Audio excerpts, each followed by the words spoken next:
میرے نبی پاک صلی اللہ تعالیٰ علیہ وآلہ وسلم نے ارشاد فرمایا کہ قیامت کے دن اللہ تبارک و تعالیٰ جنتیوں کو خطاب کرے گا، کہے گا اے اہل جنت، تو عرض کریں گے مالک ہمارے سار تسلیم سے تیری بارگاہ میں جھکے ہوئے ہیں، ہم حاضر ہیں۔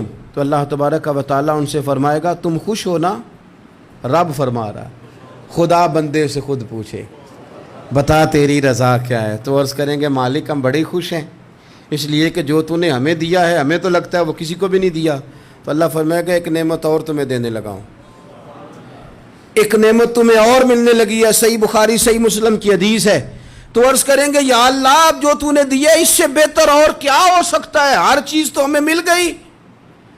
تو رب فرماتا ہے اب میں نہ تمہیں اپنی رضا دینے لگا ہوں، اب میں کبھی تم سے ناراض نہیں ہوں گا۔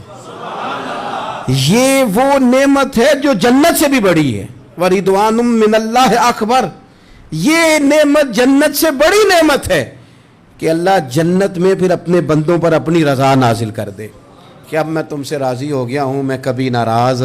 یا ایتھا النفس المطمئنہ ارجعی الی ربک راضیۃ مرضیہ، اے نفس مطمئنہ اپنے رب کی طرف لوٹ آ اور اس حال میں آ کہ رب تجھ سے راضی ہے اور تو رب سے راضی ہے، اس حال میں تو لوٹ آ۔